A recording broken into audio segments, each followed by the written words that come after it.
नमस्कार दोस्तों। तो स्वागत है आपका हमारे एक और नई वीडियो में। दोस्तों आज हम बात करने वाले हैं एसएससी जीडी का फॉर्म कैसे फिलअप करें। दोस्तों अभी तक अगर आपने एसएससी जीडी का फॉर्म फिलअप नहीं किया है और आप फॉर्म फिलअप करना चाहते हो तो मैं आपको स्टेप बाय स्टेप बताऊंगा कि आप मोबाइल से कैसे एसएससी जीडी का फॉर्म आसानी से भर सकते हो। दोस्तों एसएससी जीडी के फॉर्म की लास्ट डेट आने वाली है, तो आप अभी भी अपना फॉर्म फिलअप कर सकते हो और इस एग्ज़ाम में अपना भाग्य आजमा सकते हो। तो आइए दोस्तों मैं बताता हूँ आपको स्टेप बाय स्टेप कि कैसे आप इसका फॉर्म फिलअप कर सकते हो। एक बार इसके ऑफिशियल नोटिफिकेशन पर नज़र डाल लेते हैं। दोस्तों इसके फॉर्म अप्लाई करने की डेट है 5/9/2024 से लेके और 14/10/2024 तक। दोस्तों इसमें पोस्टों की बात करते हैं तो पोस्टें टोटल रहने वाली है 39,481 पोस्ट है, जिसमें से 35,612 पोस्ट मेल कैंडिडेट की और 3869 पोस्ट रहेगी लगभग फीमेल कैंडिडेट्स की। दोस्तों इसमें सबसे ज़्यादा पोस्टें रहने वाली है बीएसएफ के अंदर 13,306 पोस्ट। उसके बाद रहने वाली है सीआरपीएफ में 11,299 पोस्ट। उसके बाद में आप देख सकते हो एसएसबी में लग गए, आईटीबीपी में लग गए, असम राइफल्स में, सभी में आप पोस्टें देख सकते हो। इस प्रकार आप इस पोस्टों का वर्गीकरण देके और आप अपनी पोस्ट रेफर करना कि आपको सबसे पहले कौन सी पोस्ट भरनी है। तो दोस्तों फॉर्म फिलअप करने के लिए चलते हैं इसकी ऑफिशियल वेबसाइट पर। तो दोस्तों जैसे आप एसएससी के ऑफिशियल वेबसाइट पे आते हो तो आपको इस प्रकार का डैशबोर्ड दिखाई देगा।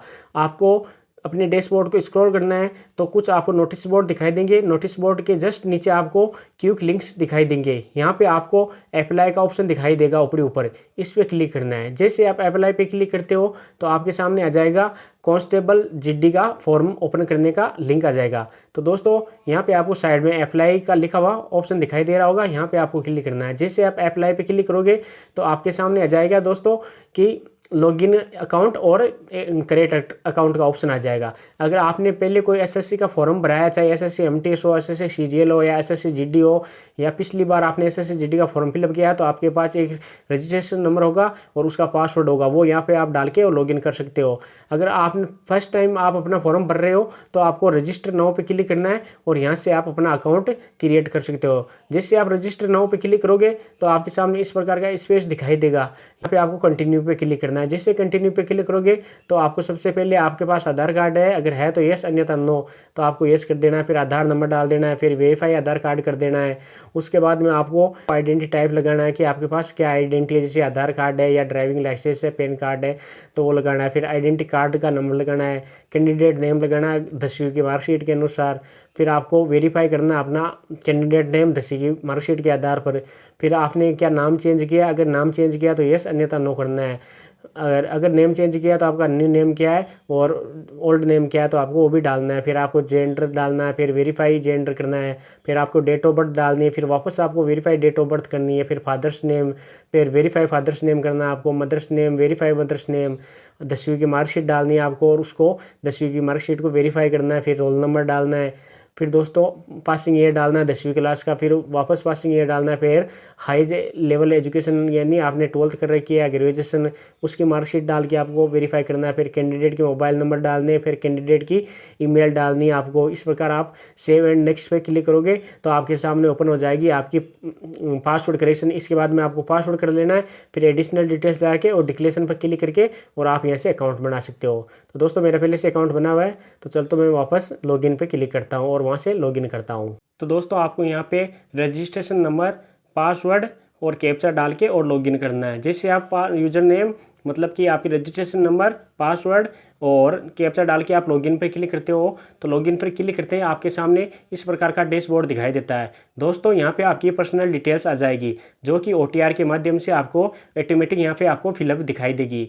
तो दोस्तों आप नीचे स्क्रॉल करोगे तो आपको यहाँ पे एक लिंक दिखाई देगा एसएससी जीडी कांस्टेबल के बारे में लिखा हुआ। यहाँ पे आपको नीचे और स्क्रॉल करोगे तो नीचे नीचे आपको अप्लाई का ऑप्शन मिल जाएगा, यहाँ पे आपको क्लिक करना है। जैसे आप अप्लाई पे क्लिक करोगे तो आपको यहाँ पे इस प्रकार का डैशबोर्ड दिखाई देता है। दोस्तों आपको पर्सनल डिटेल्स के ऊपर एक नोट्स ऊपर ऊपर रेड कलर में लिखा हुआ दिखाई दे रहा होगा।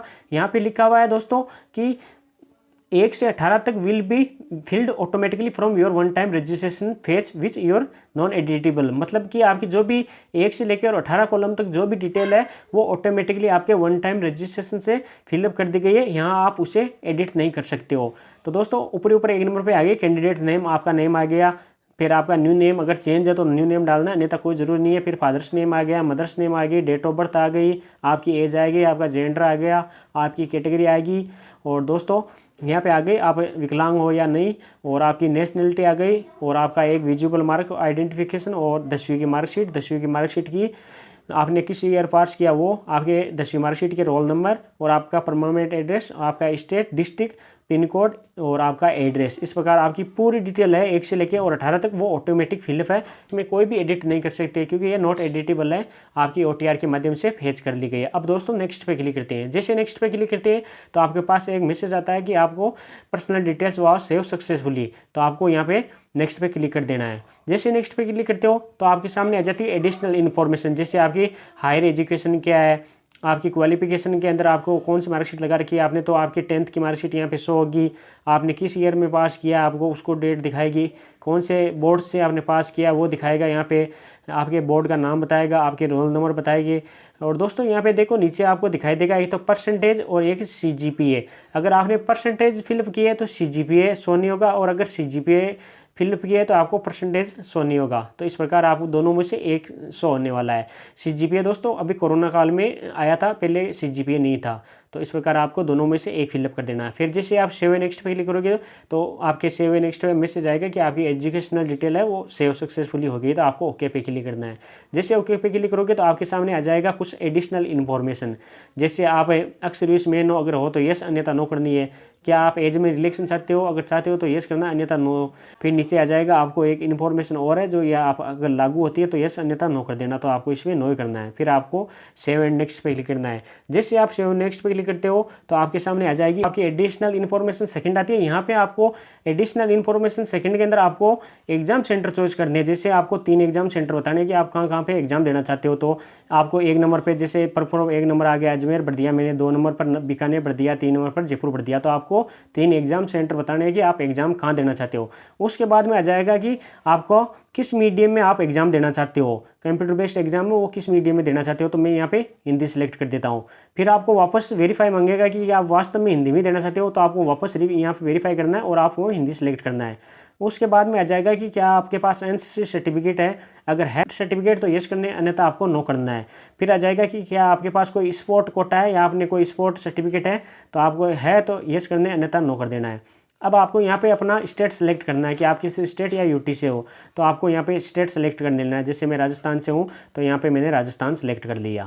जैसे आप अपना स्टेट सेलेक्ट करते हो तो आपको वेरीफाई करना है स्टेट आपका, वापस से आपको एक बार रीचॉइस करना है कि आपका स्टेट कौन सा है, मतलब कि आपको वेरीफाई करना है कोई गलती मिस्टेक ना हो इसलिए। फिर आपको अपनी डिस्ट्रिक्ट चॉइस करनी है कि आप राजस्थान में किस डिस्ट्रिक्ट से हो, तो आपको वो डिस्ट्रिक्ट चॉइस कर लेनी है। तो डिस्ट्रिक्ट चॉइस करने के फिर वापस आपको वेरीफाई डिस्ट्रिक्ट करनी है। फिर उसके बाद में आपको आप अपने राज्य से इस्तीफित हो या कहीं और शिफ्ट हुए हो तो यस करने, अन्यथा आपको नो करना है। जैसे आप नो पे क्लिक करते हो तो आपके सामने फिर आ जाएगा नीचे प्रेफरेंस ऑफ पोस्ट, आपको अपनी पोस्ट फिलअप करनी है कि आप कौन कौन सी पोस्टें को प्रेफरेंस देना चाहते हो। जैसे BSF 1 नंबर पे, 2 नंबर पर CRPF, तो वो चीज़ें आपको यहाँ पे ABCD फॉर्मेट में डालनी है। जैसे आप BSF डालना चाहता हो तो आपको B करना है। इससे देखो आपको ये पोस्ट डिटेल्स देखनी है कि आपको यहाँ पे कैसे फिलअप करनी है, तो यहाँ पे देखो पोस्ट डिटेल्स लिखा हुआ, इस पर क्लिक करना है। जैसे आप इस पर क्लिक करोगे तो यहाँ पे लिखा हुआ आ जाएगा कि A का मतलब होता है border security force, BSF, B का मतलब हो गया CISF, C का मतलब हो गया CRPF, D का मतलब हो गया SSB, और E का मतलब हो गया ITBP, F का मतलब हो गया असम राइफल्स। तो इस प्रकार आप देख सकते हो कि आपको ABCDEFG और H के फॉर्मेट में आपको अपनी पोस्टें परफॉर्म करनी है। जैसे सबसे ज़्यादा पोस्टें थी BSF में तो आपको पहले 1 नंबर पे A डालने हैं, फिर आपके सर्वाधिक पोस्टें थी CRPF में तो आपको C डालना है, फिर BSF में CISF में पोस्टें थी तो आपको B डालना है। इस प्रकार आपको ये पोस्टें डालनी है। तो मैं आपको पोस्ट डाल के दिखा देता हूँ। जैसे सबसे ज़्यादा पोस्टें BSF में थी तो मैंने यहाँ पे A कर दिया। उसके बाद में CRPF में थी तो CRPF B पे नहीं C पे था तो मैंने C डाल दिया। फिर मैं B डाल देता हूँ। तो दोस्तों मैंने अपने पोस्टें प्रेफरेंस डाल दिए इसके अंदर इस प्रकार A, C, B, E, F, G और D, G। तो तो इस प्रकार आपको भी अपनी पोस्टें डाल देनी है। आपको पोस्टें नोटिफिकेशन में जाना है और वहाँ पर देखना है कि आपकी कैटेगरी की पोस्टें सर्वाधिक किस में सर्वाधिक पोस्टें आपकी कैटेगरी की। जैसे बीएसएफ में आप ओबीसी से हो तो ओबीसी की कितनी पोस्टें हैं, अगर एससी से हो तो एससी की कितनी पोस्टें। इस प्रकार आपको अपनी कैटेगरी के हिसाब से यहाँ पे पोस्टें परफॉर्म करनी है और आपको पोस्ट डिटेल्स यहाँ पे देखने को मिल जाएगी कि ए पर क्या है, बी पर क्या है, सी पर क्या है, डी पर क्या है, ई पर क्या है, एफ पर क्या है, जी पर क्या है और एच पर क्या है।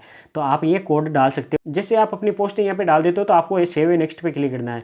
जैसे सेव नेक्स्ट पे क्लिक करेंगे तो दोस्तों आपके सामने आ जाएगा, यहाँ पे आपको अपने फोटोग्राफ और सिग्नेचर अपलोड करने हैं। तो आपको नीचे स्क्रॉल करना है। दोस्तों इसके लिए आपको, अगर आप अपने मोबाइल से फॉर्म फिलअप कर रहे हो तो आपको यहाँ पे कैप्चर लाइव फोटो पे क्लिक करना है और आपका अगर मोबाइल का कैमरा अच्छा है तो आप यहाँ से कैप्चर लाइव फोटो पे क्लिक करके और अपने मोबाइल से लाइव फोटो खींच के और अपलोड कर सकते हो। अगर आप अपने पीसी या लैपटॉप से फॉर्म फिलअप कर रहे हो और उसका कैमरा सही नहीं है तो दोस्तों यहाँ पे आपको एक क्यूआर कोड दिया हुआ है, इसको स्कैन करके आपको और एक एसएससी का एक ऐप आएगा वो डाउनलोड करना है और वहाँ से आपको अपनी लाइव फोटो अपने मोबाइल में वो डाउनलोड कर लेना है ऐप, और अपने मोबाइल के अंदर वहाँ से आपको ये डाउनलोड करके और अपनी फोटो लाइव अपलोड करनी है। और अगर आप ऑलरेडी मोबाइल से भर रहे हो तो ये ऐप डाउनलोड करने की जरूरत नहीं है, आपको डायरेक्ट कैप्चर लाइव फोटो पे क्लिक करना है और यहाँ से आपको अपनी फोटो अपलोड कर देनी है। उसके बाद में दोस्तों नीचे स्क्रॉल करोगे तो आपको अपलोड ए सिग्नेचर का ऑप्शन मिल जाएगा, यहाँ पे आपको क्लिक कर देना है। जैसे आप सिग्नेचर पर क्लिक अपलोड करके सिग्नेचर और क्लिक करते हो तो आपको फॉर्म सबमिट करने का ऑप्शन आ जाएगा कि आप फाइनल अपने फॉर्म को सबमिट करना चाहते हो और वहाँ पे आपको अपना पेमेंट करने का मेथड मिल जाएगा कि आप पेमेंट किस मेथड से करना चाहते हो।